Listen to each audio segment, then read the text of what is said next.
Hey there, I hope you're doing well. My name is Adam and today we're going to look at some more Reddit stories. If you enjoy Reddit stories, consider liking, subscribing, and maybe hitting that notification bell too. Let's get started with today's first story. Much love, everyone. Today's first story comes from Dad marries younger woman with 2 kids and kicks me out. My 23 female family lives in my grandparents' house, just outside the city on some acreage. My dad works out of town and my mom liked having the help with me and helping out her folks. My mom passed away from cancer about 12 years ago. My dad still had to work, so I just kept living with my grandparents. My dad has always spent time with me when he was home. I wish my mom hadn't passed, but I had a pretty good life. When he was home, he would stay in their old room or we would go on vacations. My grandparents both passed away over the last couple of years. My mom was an only child, and so was I. My mom's life insurance went to my dad, who used it to help renovate the house. My grandparents never charged them rent. Sorry, I realized how confusing this is. Anyways, I'm the only person in my grandmother's will. So I got the money, the house, and my grandpa's truck. My dad started dating a couple of years after my mom passed away. He never brought anyone to the house until this last one. She's young, but pretty. She also has 2 young kids. He talked to me about it and asked if they could move in. It's a big house, and I have a large area to myself, so I agreed. So she's been living with me for about 6 months now. She just got pregnant. My dad asked her to marry him. I'm happy for him as he's a great dad. He's crappy at communicating though. My stepmom-to-be has started in on me about when I'm going to move out since they'll need my room for the baby. I guess she wants her mom to come live with her and help. My dad never told her the house is mine, so my dad came home last weekend and we had a long talk. The stepkids have been sharing my grandparents' old room. I have my room with a big closet and ensuite my dad put in, and he has the other big bedroom with an ensuite. She wants me to move to the city while I finish my education. She offered me her apartment at a discount. I waited for my dad to tell her. He didn't, so I did. I told her it was my house and I was not giving up my room. I also said that my dad had a fair amount of savings and could probably buy them a house, especially if they sold her apartment and used it for a down payment. Now I'm the idiot for making him use the money he was planning on for his retirement, and she doesn't want to sell her apartment because the market will keep going up and she wants to build equity. I made it clear that they should move before the baby came. Am I the idiot? Well, too bad. Don't get with a woman so much younger than you if you're not ready to pick up the tab for your future children and such because you want to save for your retirement. Overall, it seems like his new baby's mama thought he was older and wealthy, so she could get more out of him, but this whole thing fell flat when she noticed that he didn't own the house and the gall to kick you out but then offer her old living arrangements at a discount. Nope, you are not the idiot, OP. Oh boy, it looks like your dad has picked a real sweetheart, even not knowing the house was yours. Trying to get you to move out to make way for her baby, presumably without talking to your dad first, is an idiot move for sure. So is wanting him to buy a house but not being willing to sell her place to contribute, and if he doesn't have the nerve to stand up to her as he does, it sounds like he's in for a treat. None of that is your problem. Of course, your dad is an adult responsible for his own decisions. You didn't kick them out into the streets with no options. Look at it this way, she wanted a place without you in it, and now she can have one. Problem solved. They could make some sacrifices and have a comfortable living situation. Your stepmother and your father are trying to push you out of your own house, where you've allowed them and the children to live rent-free. Talk to an attorney immediately. Getting rid of them legally may be much harder than you realize. In many jurisdictions, a visitor can become a legal tenant, regardless of whether they pay you any rent. In a month or even less, I, 30 female, have a daughter, Lily, young child. My brother, James, 32, and his wife, Brittany, 26, married in July. I was friendly with Brittany before they were dating and engaged, but we weren't friends. James and I are very close, though. When James first proposed to Brittany and they started wedding planning, it was made very clear to me that Lily and I would be a part of the wedding. Throughout the wedding planning process, it was reiterated that Lily would be a flower girl and I would be the maid of honor. A few weeks before the wedding, Brittany came to my house to talk. She explained that her family had raised concerns about kids attending the wedding, and Brittany and James had decided to make the ceremony child-free, but that Lily was more than welcome to come to the reception. So I tell her something along the lines of, okay, it's your wedding. I love my brother, so I'll do whatever he asked of me. Fast forward to the rehearsal, we line up and everything is going as expected until Brittany's 3 nieces, all under 8, walk in as junior bridesmaids. Of course, I'm confused and slightly annoyed, but whatever. After, James pulls me to the side and said that Brittany was worried that Lily would accidentally ruin the wedding with a temper tantrum, and that's why they lied about the wedding being child-free. I explained to James that I was angry and it hurt that they thought that about my child, but it was fine. I had already arranged for my friend to watch Lily during the ceremony and then meet me for the reception. James said he understood my feelings and disagreed with Lily not being invited. On the day of the wedding, Brittany asked where Lily was and why she wasn't there while we got ready. I explained that she was with a friend and would be at the reception later. Brittany then said she's going to call so Lily can be brought over for the pictures because people will ask why she's missing in them, making her look bad. I told her she could call, but my friend knew the situation and wouldn't come until I asked her to. Brittany called James to have him make me stop being a petty witch, but he said he knew the plan and didn't see a problem with it. She then asked what she's supposed to tell people when they look at the photos and ask where Lily is. I said to tell them that she wasn't invited since she has too many temper tantrums.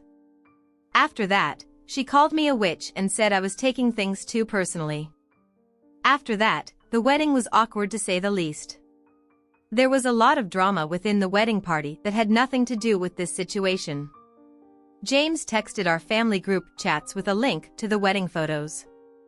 Now the extended family's been reaching out wanting to know why Lily wasn't in any of the pictures, and I've explained the situation. My mom is on my side, but all my aunts and uncles say that I'm a petty idiot. So, am I the idiot? What an absolute crap show. Not the idiot.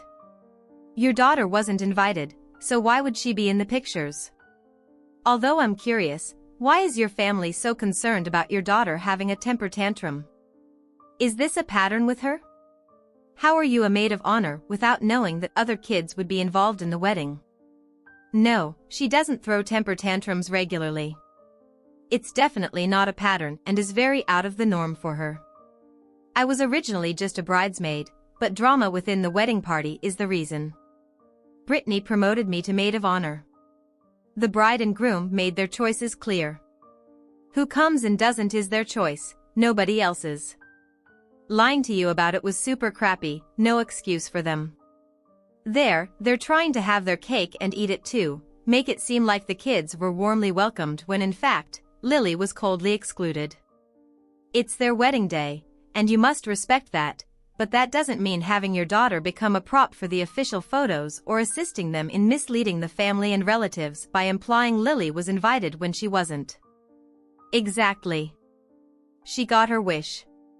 Lily was not at the wedding and was at the reception, which is why sometimes we must be careful what we wish for. The photos represent things perfectly. When people ask, be sure to add how the bride lied to you about the wedding being child-free. Around 3 months ago, I, 25, female, married my husband, 27. I've been hearing about this from my in-laws non-stop. My husband has a younger sister, Alice, 22, who, in my opinion, is a total brat. Alice had some type of childhood sickness, but she overcame it. However, his parents were very lenient with her to the point where she could not be corrected in any form without it being a big deal. She was let go from multiple jobs because of this, and she doesn't have many friends and always has to be the center of attention. So, on my other sister-in-law's birthday, their parents got Alice a gift just in case she got jealous. I'm an only child, and my only sisterly figure has to be my best friend, Marie. We met in 3rd grade, and since we were only children, we instantly clicked. We are fiercely protective of each other. My husband and I decided to have a summer wedding, and, to my surprise, Alice showed up wearing a lacy white dress. I would have believed you if you had told me she picked this out of a wedding catalog. Between the wedding and the main reception, we had a cocktail hour. People kept asking me about Alice, and I was becoming visually annoyed. So many people thought she was my husband's ex instead of his sister. I could tell the situation was making Marie angry, and I watched Marie walk over to my husband's family, greet them, and on her way back, she tripped and fell by Alice while holding a glass full of red wine. Alice ran to the bathroom with mother-in-law following her, and father-in-law came up to us and started to demand that Marie leave. I told them no, Marie is a lightweight, and it was a mistake. My husband backed me up and said that since Marie's thin, she can't handle as much alcohol, but we'd make sure she sobered up before the reception. At the reception, Alice was wearing a beautiful green dress, and Marie magically felt better. My in-laws have been bringing up this incident non-stop, but I have difficulty feeling bad, even though I know it wasn't an accident. Not the idiot, and your best friend is awesome. This is what it's about. Do not feel bad or guilty at all. Your in-laws need to quit coddling the brat that they created, and they need to quit being so childish to still bring this up. You should tell them to grow up and move on. Kudos to your hubby for backing you up. Another way this could have gone is Hubs could have confronted his sister and told her that she needed to change. I understand why he wouldn't want to do that, but it would have gone a long way in proving to his wife that he has her back and won't allow his family to mistreat her, that they're a team. He probably knew his sister would throw a hissy fit in front of everyone and didn't want his wedding day ruined by it. Your in-laws created a monster and your friend was just fixing the white dress issue. Everyone knows that you don't wear a white dress to a wedding. Clearly, they had a backup dress. So what's the problem? Also, if she ever finds someone to marry her, please get pregnant and accidentally announce the fact that you're pregnant at her wedding. So many narcissistic women who cannot let anyone else shine in their presence. My sister-in-law is that type of woman. I've seen her cry because she didn't get a turkey leg during Thanksgiving dinner at the ripe age of 20. I'm getting married in 3 months, and I've sent out the invitations and the invites and emails I've sent to my guests. I've only requested people avoid wearing white for obvious reasons and emerald green bridesmaids dress colors. I've also asked people to RSVP until a certain date, or else I won't include them in the reception dinner since the price per person is very expensive, so I don't want to pay for people who won't show up at all. So basically those 2 rules, nothing else. Kids are invited, families are invited, and I couldn't care less about what my guests choose to wear except those 2 colors I mentioned above. For context about my sister-in-law, she's my fiancé's sister. We have an okay relationship, not extremely friendly, but we don't hate each other and we get along. During my fiancé's birthday celebration, some friends and I were chatting about the wedding, and they were telling me how they're surprised how chill I am about the wedding rules, and how it's refreshing to go to a wedding where they won't feel like they're walking on eggshells. I said that wasn't me at all, and I just wanted my guests to have fun as well, so I didn't want to put too many limitations. So the girlfriend of one of my fiancé's friends also showed me the dress she's thinking of wearing to our wedding, and wanted my approval on whether it's acceptable or if I believe she'd overshadow me. It's a yellow dress on the revealing side, but I honestly loved it and I told her to go ahead and wear it. I told her I'm the bride. It's not easy to overshadow the bride, and if someone does, well, sucks for me, but it's really not that deep. I didn't say it to shade my sister-in-law, but she took offense to everything I said and called me a pretentious idiot. She took offense because she had multiple rules on her wedding: child-free, strict dress code, and all that. Of course we abided by those rules back then because her wedding, her rules. Of course I never intended to offend her. I was just stating my own rules and mindset behind all my organization. She called me out and said that I enjoyed subtly shading her. She called me a snake and told me that if I had to say something I should say it to her face. Then she and her husband left the party. My mother-in-law told me my sister-in-law overreacted indeed, but I'm also at fault because I flaunted how chill and different I am and rubbed it in her face to make her feel bad about her own wedding. However, my fiancé and I did nothing wrong, and sister-in-law should grow up and get over it. Could I be the idiot? Not the idiot. She likely knows she was over the top with her wedding rules and internalized everything you said. That's her problem, not yours. She's also probably jealous that you're chill about your wedding and you get to enjoy the process. Don't apologize to her, she's the one. That's a dramatic idiot. And here I thought it was the sun the earth revolves around, and it turns out it's your sister-in-law. You can't be responsible for people's reactions who make stuff about them when it's not remotely about them. I am impressed though, I've got to tell you, it's the rare bridezilla who can keep being bridezilla with someone else's wedding. So your formerly bridezilla sister-in-law is butthurt because you're confident that you won't be outshined on your wedding day when some of her wedding rules may have been crafted to prevent that exact scenario. Your day, your way. Congratulations, and I hope you have a fantastic wedding.